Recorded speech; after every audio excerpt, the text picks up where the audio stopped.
Bonjour à tous. L'enjeu de cette vidéo, c'est qu'en 3 minutes et quelques, vous compreniez pourquoi et comment les banques ont le pouvoir. Si j'y parviens, partagez-la.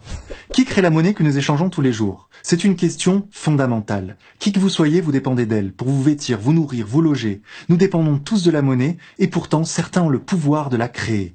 Beaucoup croient que la création monétaire est gérée par les instances étatiques, qu'elle est régulée par des gens sérieux qui savent ce qu'ils font. Il n'y a rien de plus faux. La monnaie, qui circule sur nos comptes bancaires, est créée par les banques privées lorsque l'un d'entre nous s'endette. C'est très simple à comprendre. Lorsque vous allez demander 100 000 € à votre banque pour acheter une maison, vous vous endettez. La banque va inscrire ces 100 000 € sur votre compte bancaire sans les avoir elle-même, par un simple jeu d'écriture comptable. Aussi fou que cela puisse paraître, elle crée la monnaie à partir de rien. Elle a ce pouvoir. Vous allez donc payer votre maison avec cet argent nouvellement créé, qui va passer sur le compte du vendeur de la maison. Ce dernier va ensuite, par exemple, se payer un restaurant. Le restaurateur va rémunérer son employé, qui va lui-même acheter autre chose, et ainsi de suite. Tout ça à partir de la monnaie créée par votre banque à partir de rien. Cette monnaie passe de main en main, elle entre en circulation. C'est ce qu'on appelle l'argent-dette. Votre propre argent, l'argent que vous avez sur votre compte en banque actuellement, si on retrace son cheminement, il provient initialement de quelqu'un qui s'est endetté auprès d'une banque et qui bosse pour rembourser sa dette. Et lorsqu'il aura fini de la rembourser, par son labeur à la sueur de son front, comptablement, il y aura destruction monétaire. Donc pour qu'il y ait toujours de la monnaie en circulation, il faut en permanence que des gens, des institutions ou des États s'endettent auprès des banques privées. La dette est le moteur du système économique actuel. Sans dette, pas de monnaie. Et il faut toujours plus de dettes. Pourquoi? Parce que quand la banque prête 100 000, nous devons rembourser 105 000. Et oui, il faut aussi rembourser les intérêts qu'empoche la banque. Mais la banque ne les a pas créés au moment de notre emprunt, puisqu'elle n'a créé que 100 000. Il faut donc une autre dette ailleurs dans l'économie pour injecter les 5 000 correspondant aux intérêts que nous devrons lui rembourser. C'est sans fin, c'est une spirale, une fuite en avant. Les médias nous mentent quand ils parlent de la dette. Non seulement elle est irremboursable, mais elle ne cessera jamais de croître. Ce n'est pas une aberration mathématique, le système est conçu comme cela. Il est fondé sur la dette. Qu'est-ce que ça fait, me direz-vous?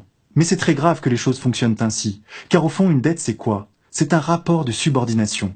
Si moi, demain, parce que vous ignorez que l'oxygène est libre, j'avais le pouvoir de vous louer de l'oxygène contre intérêt, vous auriez tous une dette envers moi. Vous auriez à travailler pour me rembourser l'oxygène que j'aurais indûment privatisé et que je vous aurais prêté. Vous seriez mes obligés. Eh bien, pour la monnaie, c'est la même chose. Les banques privées nous louent l'argent qui circule dans l'économie.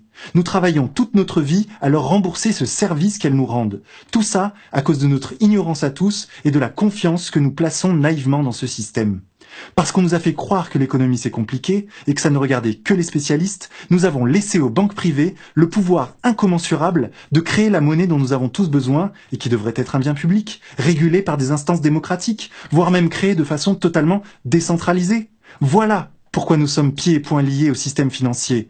Nous avons laissé nos dirigeants politiques privatiser la planche à billets, privatiser la monnaie. Oui, l'euro est une monnaie privée, produite par des banques privées. Et qu'est-ce qu'on doit en conclure de tout ça? Eh bien que les banques ont le pouvoir, tout simplement, et que nous travaillons tous pour elles. Théorie du complot? Non. François Hollande ne disait-il pas la même chose? Souvenez-vous de son discours. Il n'a pas de nom, pas de visage, pas de parti. Il ne présentera jamais sa candidature. Il ne sera donc pas élu, et pourtant il gouverne. Cet adversaire, c'est le monde de la finance. Et en effet, avec le pouvoir de création monétaire, les banques sont le sommet du système, au-dessus des États-nations, au-dessus de la démocratie. Mais ce système n'est pas invulnérable. Qu'est-ce qu'on peut faire, me direz-vous? Comprendre que leur force, c'est notre ignorance. La première chose à faire est d'expliquer aux gens comment fonctionne ce système, comment nous sommes enchaînés. Et cela ne tient qu'à vous. Et c'est maintenant que ça se joue.